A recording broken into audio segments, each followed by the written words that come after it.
pretty gal, the cool, brave one, the dog shout. You hear him coming, you smell the devil dogs, the cool, brave one, the dog shout.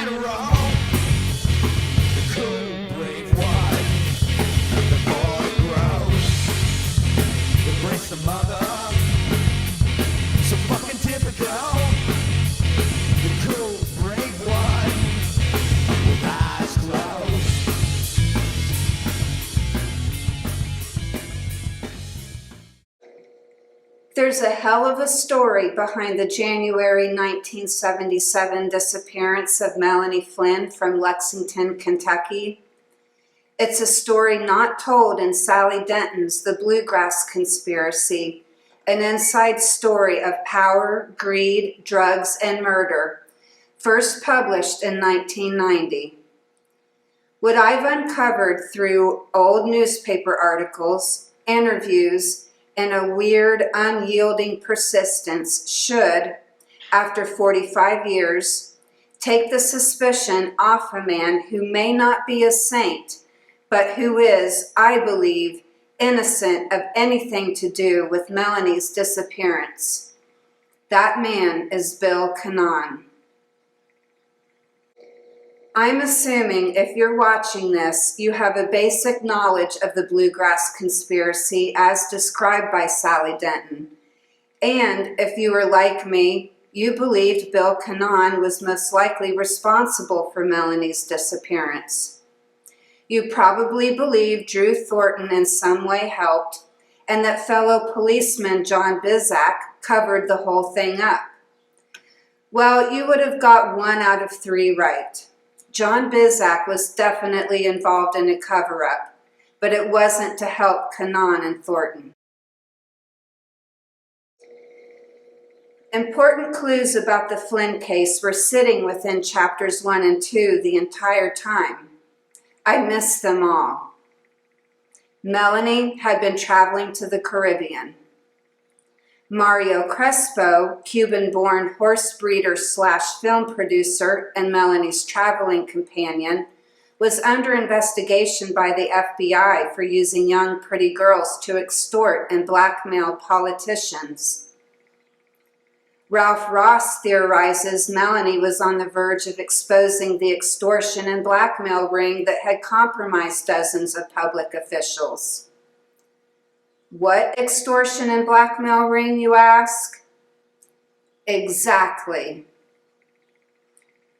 Ralph's other theories concerning Melanie's disappearance were, maybe she had threatened to tell Canan's wife they were seeing each other, or maybe she knew too much about the drug dealing within the Lexington Police Department, with Ralph specifically pointing the finger at Thornton and Canan, but not the person who had a high-level position on the Lexington police force, who was running arms from Kentucky to South America.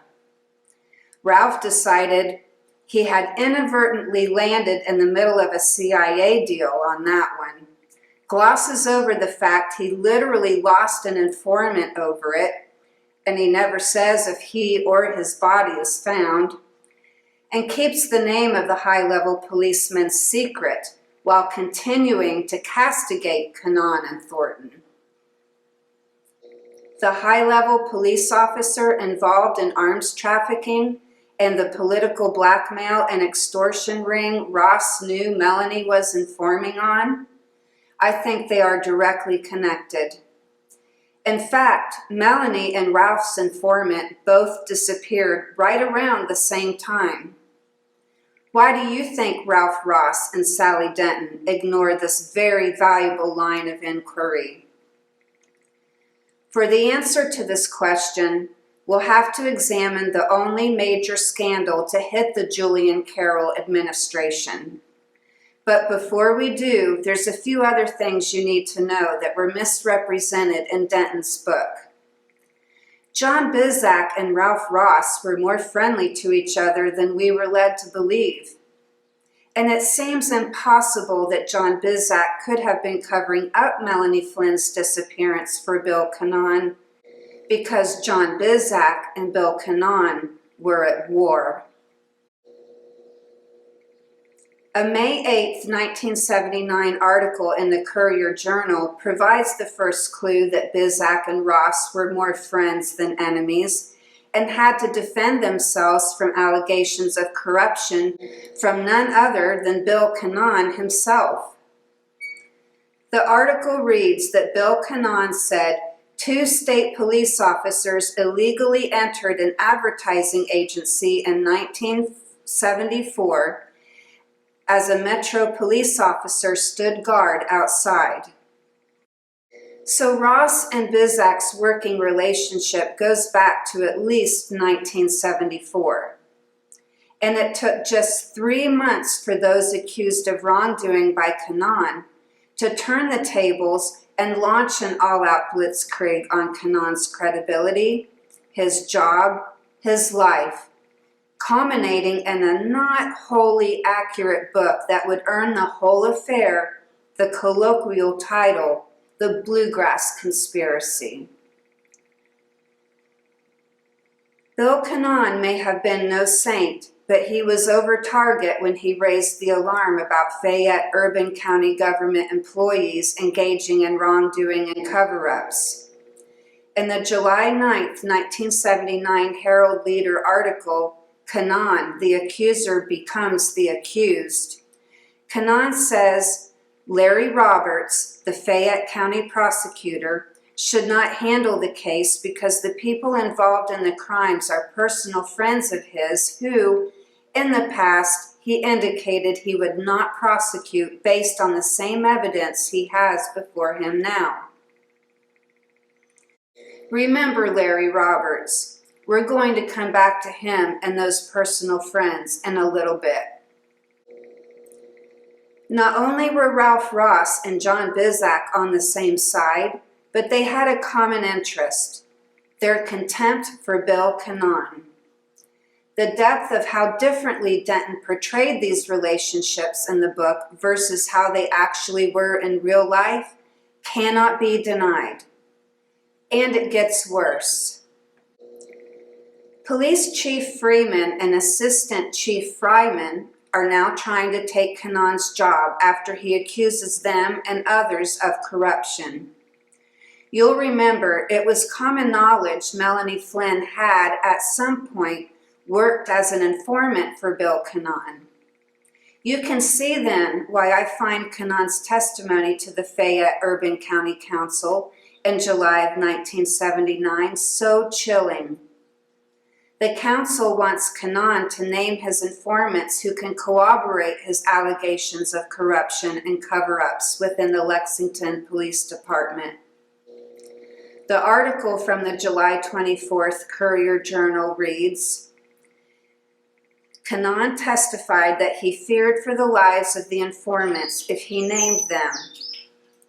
Canan played a tape of conversations among 3 Urban County police officers during which one of the officers talked about placing an explosive charge under the home of a person identified only as Fat Boy. Canan said Fat Boy was one of his informants. Sergeant John Bizzack, one of the officers in the conversation, testified that he and the others were only kidding. John Bizzack intimates he would kill Canan's informants. Melanie Flynn was an informant for Canan.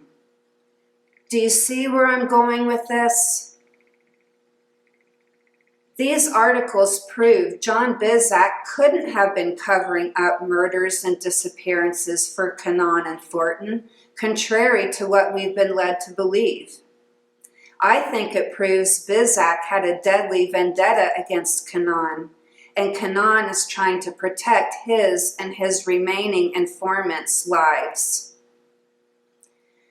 So if Bizzack wasn't covering up the disappearance of Melanie Flynn for Canan and company, who was he covering it up for?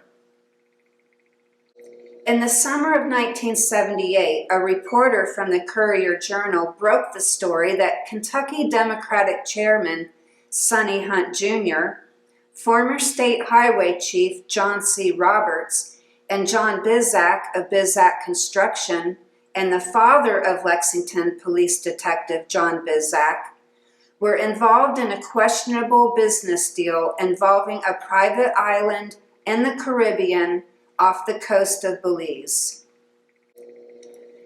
This was a pretty eyebrow-raising ordeal because the president of the corporation, Caribbean 7 Inc., was John Bizzack the Sr., whose firm had received over $51 million in state highway contracts from Governor Carroll's administration. Carroll had supported Sonny Hunt for Democratic chairman and had appointed John Roberts to his post, a post that handles the awarding of state highway contracts. In this article by Livingston Taylor, State Auditor George Atkins condemns the Carroll administration for making Democratic state headquarters a brokerage house for under-the-table deals to feather their own nests. Under-the-table deals that might involve extortion and blackmail to feather said nests? Why do you think state highway contractors and politicians are buying in on a private island together outside U.S. jurisdiction? A private island with its own airstrip, one they intended to improve to accommodate jets. There would be a casino, and it was around 15 miles from Belize City in a Central American country where Dallas journalist Kevin Merida states, "The pot grows high and investments look good." Merida quotes a Washington, D.C. official as saying, "A good multimillionaire who had his assets in cash could probably buy that entire country lock, stock, and barrel without even swallowing hard." And a Nicaraguan rebel leader, Adolfo Calero Portocarrero, is quoted saying, "It is very important that Belize remain democratic. I think there is a communist undercurrent, and that would be a sure way to undermine all of Central America." Coincidentally, Adolfo was the leader of the largest group of Contras called the Nicaraguan Democratic Force. Have your ears perked up at some of these key words? Central America, pot, airstrips, Nicaraguan Contra leaders, the threat of communism, millionaires that could buy the country lock, stock, and barrel. Yeah, I think you have to ask the obvious question. Was this private island resort, Key Chapel, a CIA-backed operation? The CIA-backed operation Ralph Ross was referring to when he refused to investigate the high-level Lexington police officer involved in arms trafficking? When the dust finally settles on the biggest scandal in the Julian Carroll administration, Sonny Hunt would be indicted on 22 counts of mail fraud, extortion, conspiracy, and income tax evasion in relation to a kickback scheme dealing with commissions on workmen's compensation policies. He would plead guilty to conspiracy and tax fraud.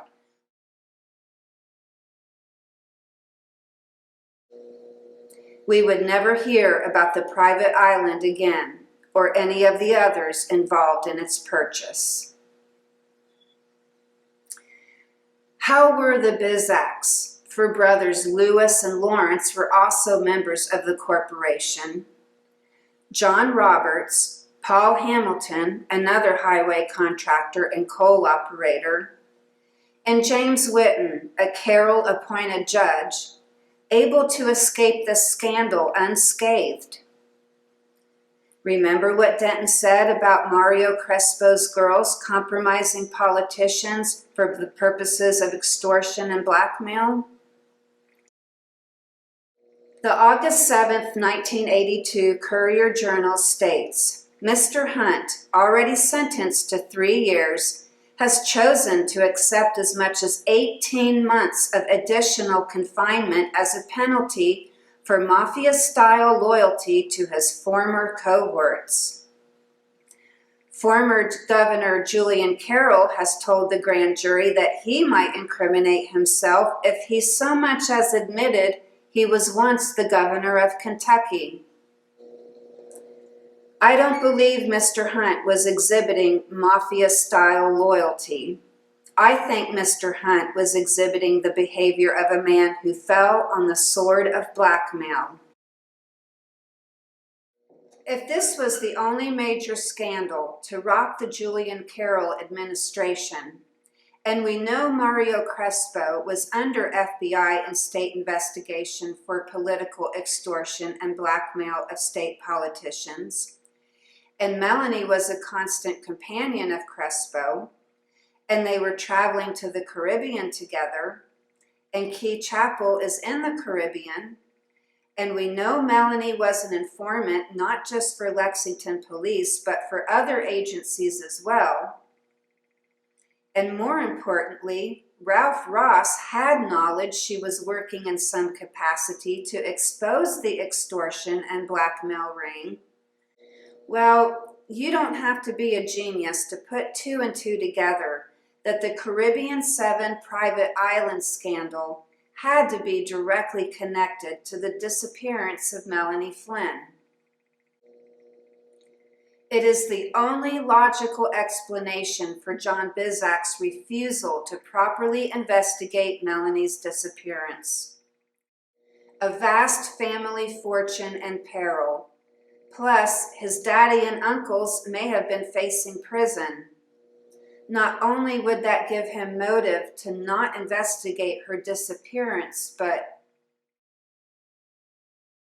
imagine being John Bizzack and the fury he would feel if he found out his arch-rival's girlfriend was informing on his father and family to the FBI and probably to Canan himself. John Bizzack is nothing but a brilliant mind.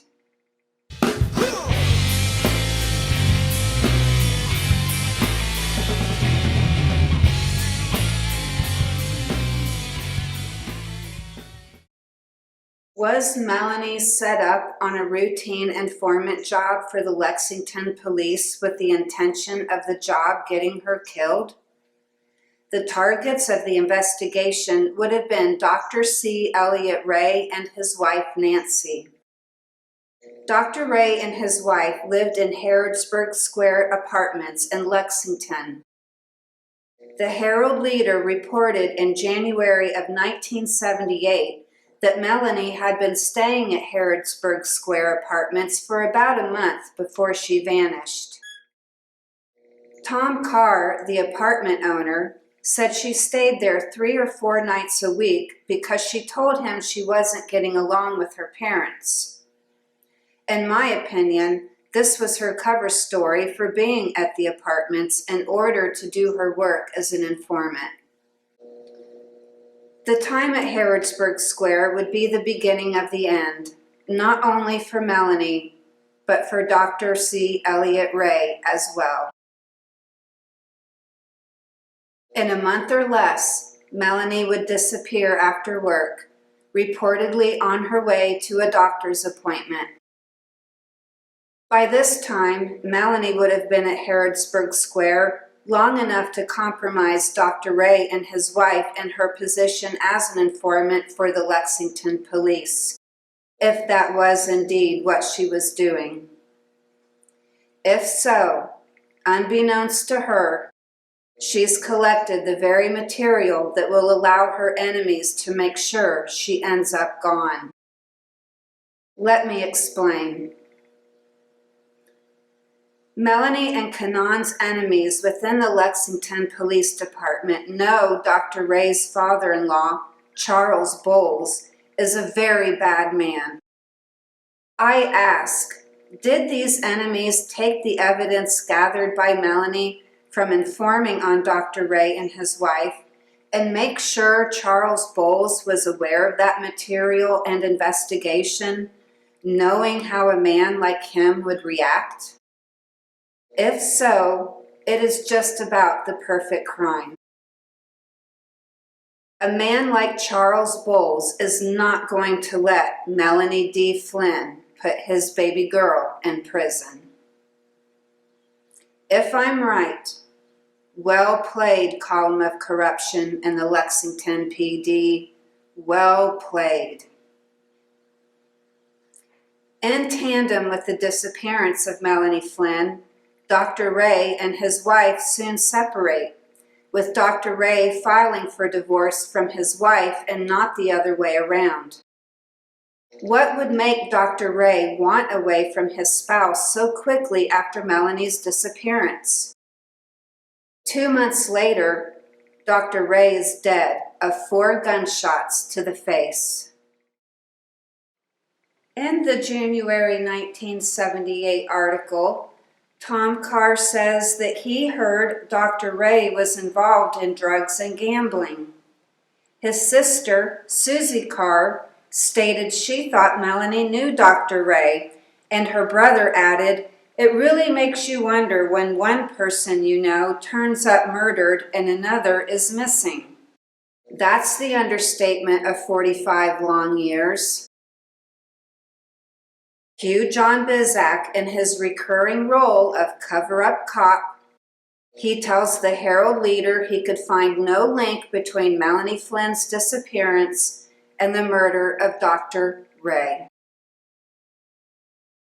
I'm reminded again of Canan's testimony he would give a year later, saying he feared for his informants' lives from John Bizzack. Could Dr. Ray have decided to tell Canan about a connection between his father-in-law and Melanie's disappearance before his untimely death? One thing I'm sure of, Dr. Ray's wife, Nancy, knew about her husband's impending murder. Prepared with an airtight alibi, according to an August 1977 Lexington Herald article, she was in a local hospital the night her husband was slain, under treatment for a nervous disorder.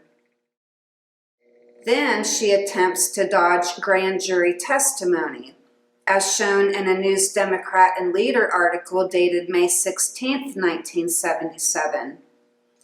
It is unknown if she ever eventually testifies.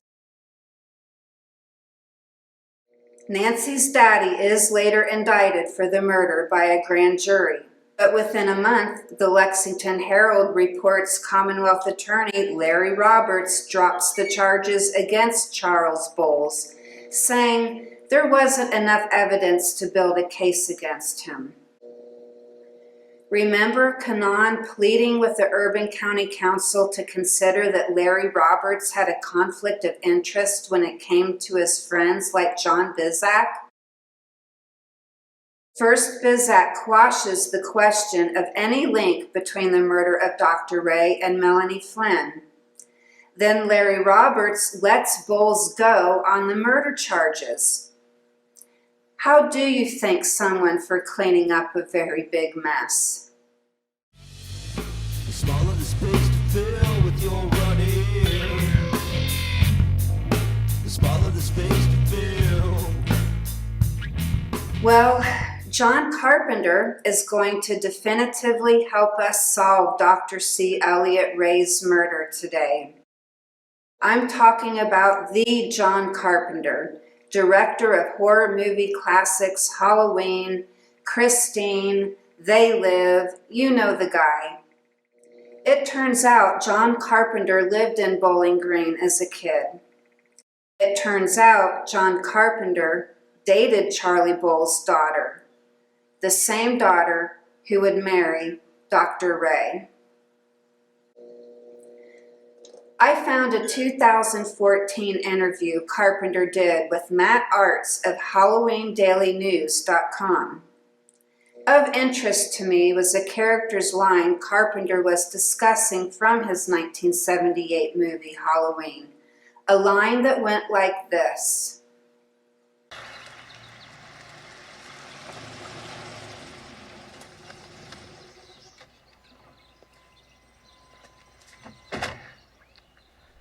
Yeah, Judith Myers.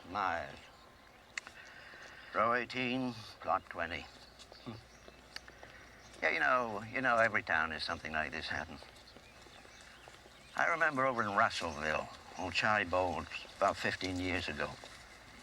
One night he finished dinner and he excused himself from the table and he went out to the garage and he got himself a hacksaw. And then he went back into the house and he kissed his wife and his 2 children goodbye. And then he proceeded... Where are we? Huh? Oh, it's right over here. Yeah, Myers, Judith Myers. I remember her. Arts, the interviewer, questions Carpenter about the Bowles reference, having always been curious about the backstory. Carpenter responds, "One of my girlfriends from back when I was in college, her father was that guy. This guy was unbelievable. He was part of the Kentucky Mafia. They ran theaters, drive-in theaters, and slot machines, all sorts of stuff. Her husband got involved in the Mafia, and her father killed him. He murdered him. So that's the kind of evil piece of shit that he was. He was a truly evil guy." When I said John Carpenter was going to solve a murder for us today, I meant it. The Department of Justice should investigate why Larry Roberts claimed he couldn't prove that Charlie Bowles, did indeed murder Dr. Ray. In fact, the Department of Justice should be looking into this whole damn thing. Interestingly, Chris Cooper at the News Democrat and Leader interviewed John Carpenter 7 years after his interview with Arts in HalloweenDailyNews.com. This was in October of 2021. This time, when asked about Charlie Bowles, Carpenter flat out responded, "Under no circumstance will I talk about Charlie Bowles. He is the father of an old girlfriend and had other things in his life best left unsaid by me." It makes you wonder if those other things in Charlie Bowles' life, best unsaid by Carpenter, included the kidnapping and disappearance of Melanie Flynn.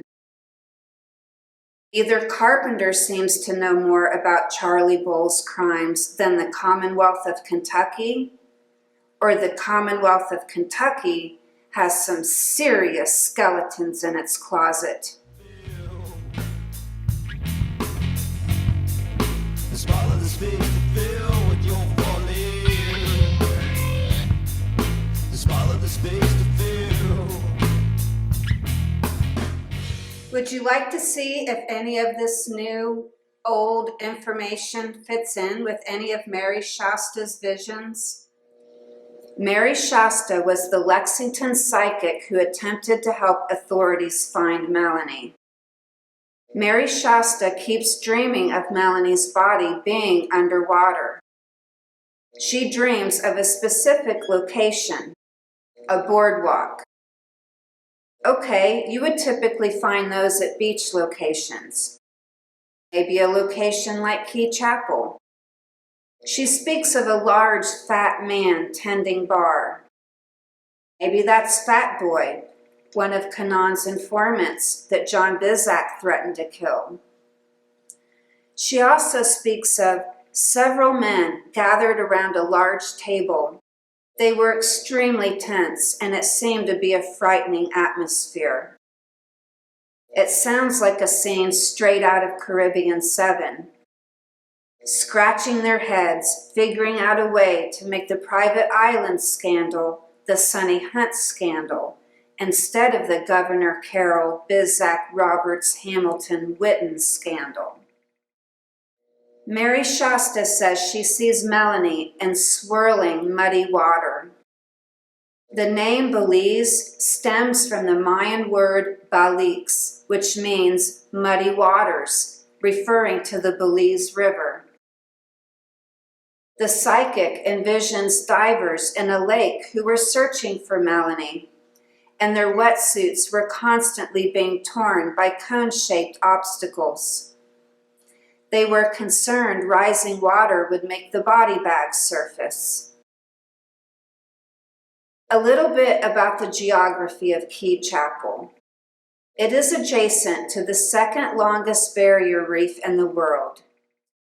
Here you will find the Great Blue Hole, a giant underwater cave over 400 feet deep.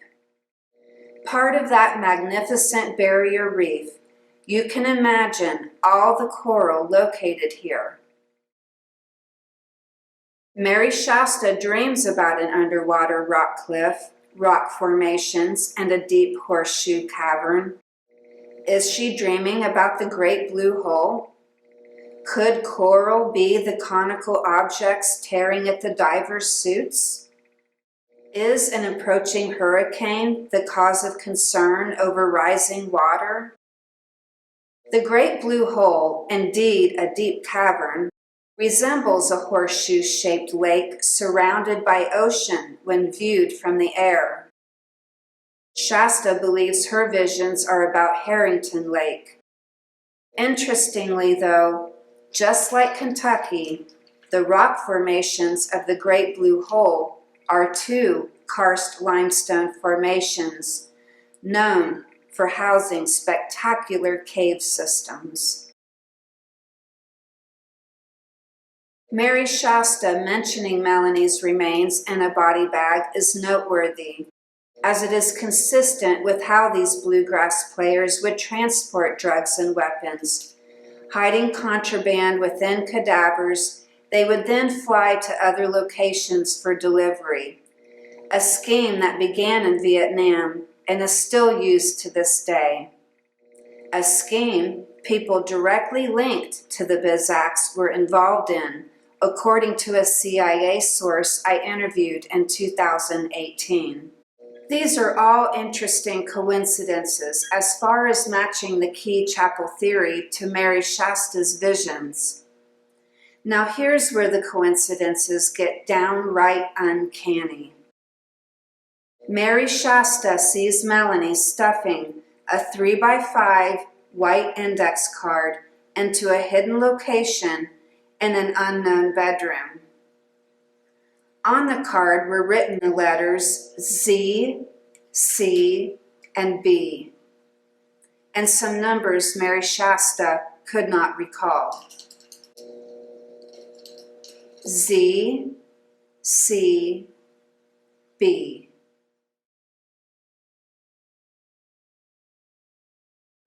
Mary Shasta had one last dream about Melanie Flynn. Denton writes, "It was at that time that Mary Shasta first perceived an occult overtone." The rabbit hole is deep on this subject and much deserving of its own video. Suffice it to say, between Bizzack's deep roots in Freemasonry, the Mayan influence permeating Belize, the search for Atlantis and the crystal skull, several bluegrass players' faith in Hellenism, and a handful of Hollywood film producers hanging around the mix like John Carpenter and Tommy Lee Wallace, I can understand why Mary Shasta felt the way she did, diving into the study of cults, devil worshipping, and the spiritual struggle between good and evil, convinced that her psychic powers had led her dangerously into a world of evil.